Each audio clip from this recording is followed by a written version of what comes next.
नमस्कार। श्रीमन क्लासेस के YouTube channel में आप सबों का स्वागत है। अभी हम लोग रीजनिंग में एक ऐसा चैप्टर जो कि डायरेक्शन, दिशा संबंधित जो सवाल पूछे जाते हैं, बहुत ही अपने आप में कॉम्पिटिटिव एग्जाम के लिहाज से एक अहम चैप्टर है और इसी पे बात करेंगे। डायरेक्शन चैप्टर में ऐसा कुछ भी नहीं है जो आप नहीं जानते हैं, बस अंतर सिर्फ ये है कि अभी तक आपने इसका यूज नहीं किया, इसीलिए आपको लगता है कि इसमें जो प्रश्न जो पूछे जा रहे हैं उसमें कुछ कन्फ्यूजन रह जाता है या कठिन लगता है। चूँकि कभी ज़रूरत पड़ा नहीं तो आपने यूज किया नहीं। अब कॉम्पिटिटिव एग्ज़ाम देना है, एसएससी, बैंक, रेलवे या कोई भी ऑब्जेक्टिव एग्ज़ाम, उसमें डायरेक्शन का क्वेश्चन जरूर रहता है और आप उसको करें।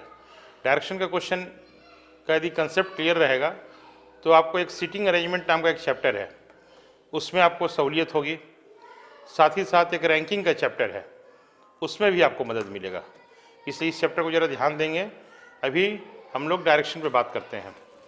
डायरेक्शन में जैसा आप जानते हैं, टॉप में नॉर्थ होता है और इसका जो अपोजिट होता है वो साउथ होता है, बॉटम, और राइट साइड हमेशा ईस्ट होता है और लेफ्ट साइड वेस्ट होता है। ये आप सभी जानते हैं।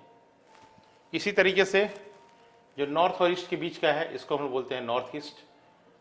इसका अपोजिट देखिए, ये साउथ वेस्ट के बीच में लाई करता है, इसलिए साउथ वेस्ट हो जाएगा। इसके ठीक एंटी क्लॉकवाइज में साउथ ईस्ट, और इसका ठीक अपोजिट जो होता है वो नॉर्थ वेस्ट होता है। ये रैंकिंग का बेसिक कंसेप्ट है। अब ये जो आप देखते हैं, ये इसको बोलते हैं हम लोग क्लॉकवाइज डायरेक्शन, घड़ी की सुई की दिशा के अनुसार, जिसको हम लोग दक्षिणावर्त बोलते हैं। हिंदी में इसको हम लोग बोलते हैं दक्षिणावर्त।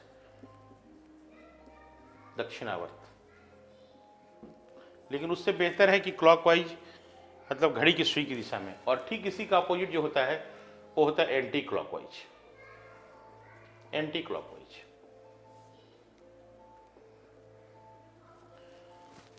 एक चीज ध्यान रखिएगा कि वेस्ट जो होता है हमेशा लेफ्ट साइड होता है और ईस्ट जो होता है वो राइट साइड होता है। ये आपको ध्यान देना है। बस इसको ध्यान में रख के यदि आप आगे के सवाल को सॉल्व करेंगे तो आपसे बनेगा। जैसे इसमें लिखा रहेगा A east to the west of B. A B के वेस्ट में है, इसका मतलब कि ए बी के वेस्ट में, ऐसे लिखते हैं।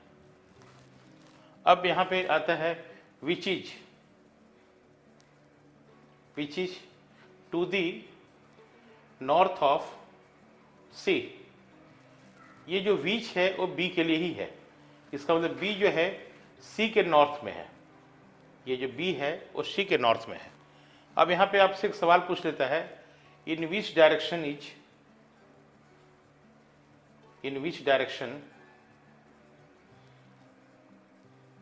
A with respect to C। आपसे ये सवाल पूछ रहा है कि ये जो A है, इन विच डायरेक्शन, A किस ओर है C के रिस्पेक्ट में, विथ रिस्पेक्ट टू C।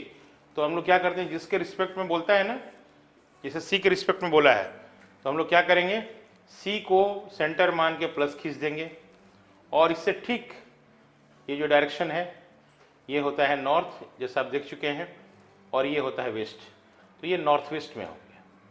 ये हो गया नॉर्थ वेस्ट। इसी सवाल को, इसी क्वेश्चन को यदि हम थोड़ा सा रिवर्स कर दें और पूछें कि C is in which direction with respect to A. C किस ओर है, ए से, तो इस यहाँ पे ए को हम लोग सेंटर मान के प्लस खींचेंगे, जिसके रिस्पेक्ट में बोलेगा वहीं प्लस। ठीक इसका उल्टा हो जाएगा, नॉर्थ का उल्टा साउथ और वेस्ट का उल्टा ईस्ट हो जाएगा। तो ये आपका आंसर हो जाएगा। इस तरह के कंसेप्ट को हम लोग देखेंगे। इसी में क्वेश्चन ये रहता है, थोड़ा सा देखिए यहाँ पे, यहाँ विच है, थोड़ा सा इसको चेंज कर रहे हैं, रहेगा A is to the west of B. ठीक है, वैसे ही बनाएंगे, ए वेस्ट ऑफ बी है। अब इसमें रहेगा विच नहीं है, and to the north of C, and to the north of C. जैसे ही एंड बोलेगा, ये एंड जैसे ही रहेगा यहाँ मेंशन रहेगा, मतलब इनिशियल सब्जेक्ट है, तो ए जो है नॉर्थ ऑफ सी हो गया, ए सी के नॉर्थ में है। जैसे ही ए सी के नॉर्थ में रहेगा, अब आपसे पूछेगा कि B is in which direction, B is in which direction with respect to C. B किस ओर है सी से, तो जैसे ही विथ रिस्पेक्ट टू सी आप देख चुके हैं, यहीं प्लस खींच दीजिए ऐसे, तो ये होता है नॉर्थ और ये होता है ईस्ट, और इसी के बीच से जा रहा है यानी नॉर्थ ईस्ट, तो आपका आंसर हो जाएगा यहाँ पे नॉर्थ ईस्ट। और हमें लगता है कि ये आपको क्लियर है, इसके आगे हम लोग कंटिन्यू करेंगे।